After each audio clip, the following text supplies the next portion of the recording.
अच्छा, एक सवाल है, साधारण और असाधारण लोगों में क्या फर्क होता है? अच्छा सवाल है। ज्यादातर लोग कहेंगे शायद कड़ी मेहनत या फिर अच्छी किस्मत, लेकिन हमारे आज के सोच के हिसाब से जवाब कुछ और ही है। बिल्कुल, असली फर्क है आदतों का।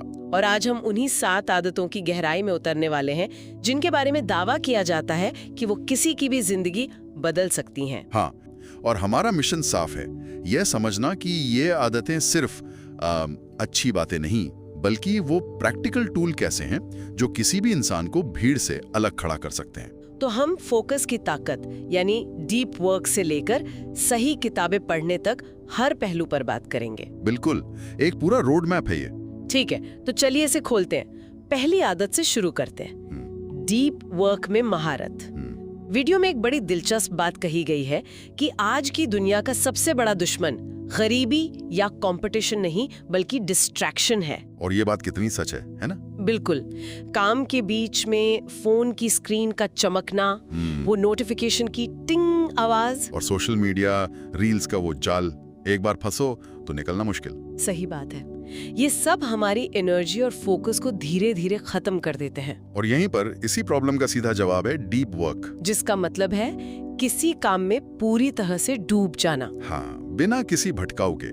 वो अवस्था जहां आपको समय का एहसास भी नहीं होता, जैसे कोई आर्टिस्ट अपनी पेंटिंग में खो जाता है या कोई वैज्ञानिक अपने रिसर्च में। लेकिन दिलचस्प बात यह है, जो सोर्स में बताई गई है, कि 90% लोग इस स्किल को कभी विकसित ही नहीं कर पाते। 90%? ये बहुत बड़ा नंबर है। हाँ। और इसका मतलब ये नहीं कि लोग कोशिश नहीं करते। बात यह है कि आज के माहौल में जहां हर सेकंड कोई नई चीज हमारा ध्यान खींच रही है, वहां फोकस बनाए रखना एक तरह से सुपर पावर जैसा हो गया है। मतलब इसके लिए खास ट्रेनिंग और अनुशासन चाहिए। बिल्कुल। वीडियो का तर्क है कि हमारा फोकस ही हमारी असली करेंसी है। पैसे से भी ज्यादा कीमती। पैसे से भी ज्यादा कीमती, क्योंकि आप पैसे से खरीदा हुआ समय वापस नहीं पा सकते, लेकिन फोकस से आप कम समय में बहुत ज्यादा हासिल कर सकते हैं। ये एक मजबूत विचार है। तो हमें अपने डिस्ट्रैक्शन को मैनेज करना सीखना होगा। सही। लेकिन फोकस के अलावा हमारी सबसे बड़ी संपत्ति है हमारा समय, और यहीं से दूसरी आदत आती है, हम उस समय को कैसे इस्तेमाल करते हैं। बिल्कुल, हम सब ने वो दिन महसूस किया है जब शाम को लगता है कि पूरा दिन भागदौड़ में निकल गया, पर किया क्या? हाँ, दिन सिर्फ ईमेल्स, मीटिंग्स और छोटी मोटी बातों में ही खत्म हो गया, और जो सबसे जरूरी काम था वो वहीं का वहीं रह गया। वीडियो में इसे ही व्यस्त होने और प्रोडक्टिव होने के बीच का फर्क बताया गया है। मतलब व्यस्त इंसान हर जगह भागता है पर कहीं नहीं पहुंचता, जबकि प्रोडक्टिव इंसान सही काम करके मंजिल तक पहुंचता है। तो इस जाल से निकलने का रास्ता क्या है? क्या सिर्फ ज्यादा मेहनत करना काफी है? नहीं, यहीं पर टाइम ऑप्टिमाइजेशन की बात आती है, जिसका मतलब है अपने समय को बचाने के लिए एक सिस्टम बनाना। सिस्टम बनाना जैसे? हाँ, वीडियो में कुछ ठोस तरीके बताए हैं। पहला है डेलीगेशन, यानी वो काम दूसरों को सौंपना जो उतने जरूरी नहीं है। दूसरा है वो ऑटोमेशन, मतलब दोहराए जाने वाले कामों के लिए टेक्नोलॉजी का इस्तेमाल करना। एकदम। और तीसरा है फैसले लेने के लिए फ्रेमवर्क बनाना, ताकि हर छोटी चीज पर दिमागी ऊर्जा बर्बाद ना हो। अच्छा, तो यहाँ मुख्य सवाल ये है कि क्या हम अपना समय खर्च कर रहे हैं या उसे निवेश कर रहे हैं। खर्च करना या निवेश करना, ये सोचने का तरीका ही सब कुछ बदल देता है। और जब हम निवेश की बात करते हैं तो अक्सर चीजें वैसी नहीं होती जैसी हम चाहते हैं। समस्याएं आती हैं, हमेशा आती हैं। और यहीं पर हमारी तीसरी आदत आती है, समस्याओं के प्रति एक डायग्नोस्टिक नजरिया अपनाना। बिल्कुल, जब कोई समस्या आती है तो हमारी पहली प्रतिक्रिया क्या होती है?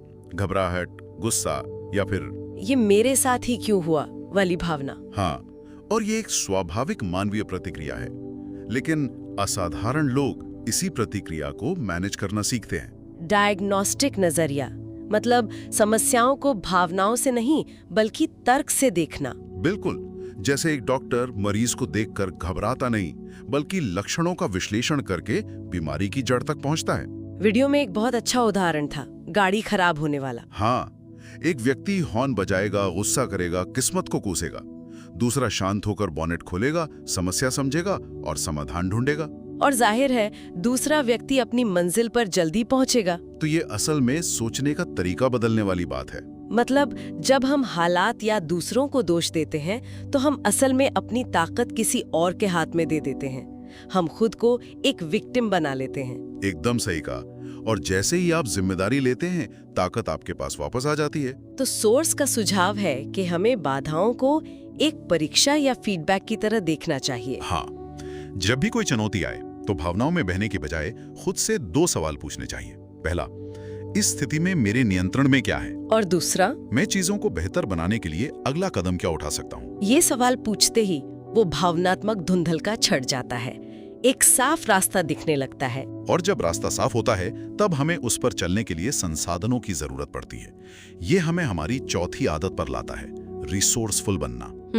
मैंने अक्सर लोगों को ये कहते सुना है, मैं ये नहीं कर सकता क्योंकि मेरे पास पैसे नहीं है या मेरे पास सही संपर्क नहीं है। हाँ, ये एक बहुत ही आम मानसिकता है और वीडियो इस मानसिकता को सीधे तौर पर चुनौती देता है। उसमें 2 तरह के लोगों की बात की गई है ना? हाँ, एक वो जो हमेशा संसाधनों की कमी का रोना रोते हैं और दूसरे वो जो किसी भी हाल में रास्ता खोज ही लेते हैं। और आज के डिजिटल युग में जहाँ गूगल, यूट्यूब सब कुछ है, वहाँ मुझे पता नहीं कहना एक बहाना ही लगता है। बिल्कुल, ज्ञान हर जगह है, फर्क सिर्फ उसे खोजने की इच्छा का है। लेकिन क्या ये रिसोर्सफुल बनने की सोच उन लोगों पर बहुत ज्यादा दबाव नहीं डालती जिनके पास सच में बुनियादी सुविधाएं भी नहीं है? ये एक बहुत जरूरी सवाल है। देखिए, रिसोर्सफुलनेस का मतलब ये नहीं है कि आपके पास सब कुछ पहले से होना चाहिए। अच्छा, इसका असली मतलब है जो आपके पास है उससे शुरुआत करना और जो नहीं है उसे हासिल करने का रास्ता निकालना। जैसे? अगर पैसा नहीं है तो समय निवेश करें, अगर संपर्क नहीं है तो नेटवर्किंग करना सीखें, अगर ज्ञान नहीं है तो किताबें पढ़ें। मतलब जो सफल लोग हैं उनमें से ज्यादातर ने शून्य से ही शुरुआत की थी। बिल्कुल, उनकी सबसे बड़ी संपत्ति कोई बैंक बैलेंस नहीं बल्कि उनकी रिसोर्सफुलनेस ही थी। ये दिलचस्प है क्योंकि पहली 4 आदतें, deep work, time management, diagnostic सोच और रिसोर्सफुलनेस, ये सब व्यक्तिगत अनुशासन के बारे में है। लेकिन अगली आदत हमें याद दिलाती है कि हम अकेले शायद ही कुछ बड़ा हासिल कर सकते हैं। 5वीं आदत है एक हाई वैल्यू नेटवर्क बनाना। हाँ, और ये बहुत बहुत महत्वपूर्ण है। एक मशहूर कहावत है ना कि आप उन 5 लोगों का औसत होते हैं जिनके साथ आप सबसे ज्यादा समय बिताते हैं। बिल्कुल, और ये सिर्फ एक कहावत नहीं है, ये एक मनोवैज्ञानिक सच्चाई है। हमारा माहौल, हमारी सोच, हमारी महत्वाकांक्षाओं सब पर गहरा असर डालता है। वीडियो में कहा गया है कि माहौल हमेशा इच्छा शक्ति से ज्यादा शक्तिशाली होता है। सही बात है।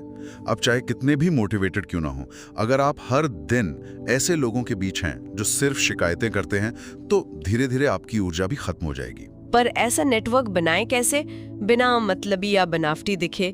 ये एक चुनौती हो सकती है। बिल्कुल, और इसका जवाब है कि नेटवर्क बनाने का मतलब संपर्क इकट्ठा करना नहीं बल्कि सच्चे रिश्ते बनाना है।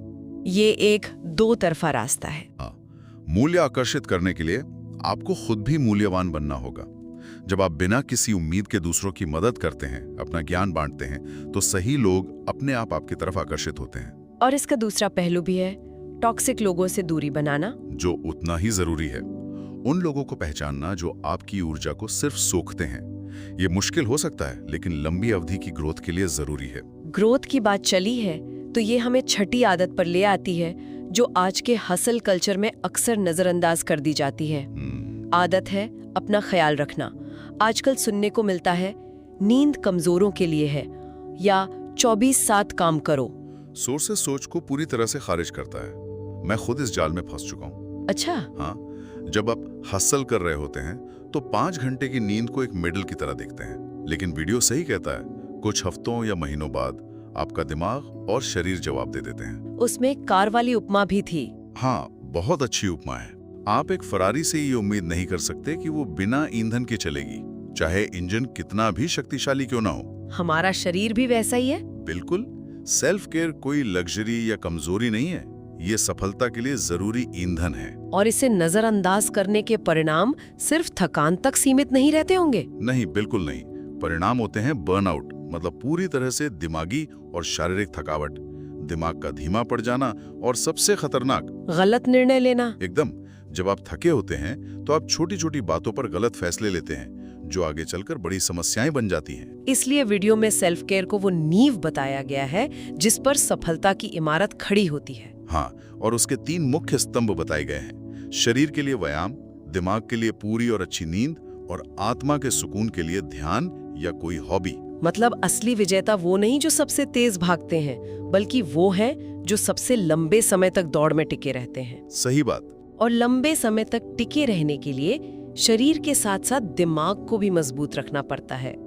यह हमें हमारी आखिरी और 7वीं आदत पर लाता है, क्वालिटी किताबें पढ़ना। हाँ। वीडियो की शुरुआत एक बहुत ही शक्तिशाली सवाल से होती है। सोचिए, अगर कोई आपको अपने 20 साल का ज्ञान, अनुभव और गलतियों से मिली सीख सिर्फ कुछ घंटों में दे, तो क्या आप मना करेंगी? कोई भी समझदार इंसान मना नहीं करेगा। और एक अच्छी किताब ठीक यही करती है। यह सिर्फ कागज पर छपे शब्द नहीं है। यह किसी के जीवन भर के अनुभव का निचोड़ है। जब आप एक किताब पढ़ते हैं तो आप सिर्फ जानकारी नहीं ले रहे होते, आप किसी और की नजरों से दुनिया देख रहे होते हैं, उनकी गलतियों से सीख रहे होते हैं। एक अच्छी किताब आपके सालों बचा सकती है। बिल्कुल। यहाँ क्वालिटी शब्द पर जोर दिया गया है। आजकल इतनी सारी किताबें हैं, इतनी जानकारी है, तो क्वालिटी किताब कैसे चुने? इसका सीधा सा जवाब है, वो किताबें चुने जो आपको सोचने पर मजबूर करें, जो आपके पहले से बने हुए विचारों को चुनौती दें। ऐसी किताबें जो सिर्फ क्या करना है नहीं, बल्कि क्यों करना है भी समझाएं। हाँ, और जहाँ तक समय नहीं है वाले बहाने की बात है, तो वीडियो उसे भी संबोधित करता है। अगर हम ईमानदारी से हिसाब लगाएं, तो हम दिन में कितना समय सोशल मीडिया या बेकार की चीजों पर बर्बाद करते हैं, है ना? रोजाना 20-30 मिनट पढ़ना कोई बड़ी बात नहीं है। जिम जैसे शरीर की मांसपेशियों को मजबूत बनाता है, वैसे ये अच्छी किताबें दिमाग की मांसपेशियों को मजबूत बनाती हैं। तो ये थी वो 7 आदतें। डीप वर्क से लेकर क्वालिटी किताबें पढ़ने तक ये एक पूरा फ्रेमवर्क है जो व्यक्तिगत विकास की नींव रखता है। हाँ, हमने फोकस, समय, मानसिकता, संसाधन, रिश्ते, स्वास्थ्य और ज्ञान, इन सभी पहलुओं पर बात की। बिल्कुल, लेकिन वीडियो के अंत में एक बहुत ही जरूरी सवाल उठाया गया है कि क्या ये ज्ञान सिर्फ जानकारी बनकर हमारे दिमाग के किसी कोने में पड़ा रह जाएगा, या हम इसे एक्शन में बदलेंगे? क्योंकि असली महानता सिर्फ इन आदतों के बारे में जानने से नहीं आती, बल्कि इन्हें रोजाना लगातार अपनी जिंदगी में उतारने से आती है। तो अब सुनने वाले के सामने 2 रास्ते हैं। एक वही पुराना औसत सोच का रास्ता, और दूसरा एक नया रास्ता जहां रोज छोटे छोटे अनुशासित कदम उठाकर एक असाधारण जीवन बनाया जा सकता है। चुनाव हमारा है। और जाते जाते श्रोता को सोचने के लिए एक विचार छोड़ जाता जाए। स्रोत ने व्यक्तिगत परिवर्तन के लिए ये 7 आदतें बताई हैं, लेकिन जरा सोचिए, क्या हो सकता है अगर एक टीम, एक परिवार या एक पूरा समुदाय मिलकर इनमें से सिर्फ एक आदत, मान लीजिए डायग्नोस्टिक नजरिए, का भी अभ्यास करना शुरू कर दे? वे सामूहिक रूप से क्या हासिल कर सकते हैं?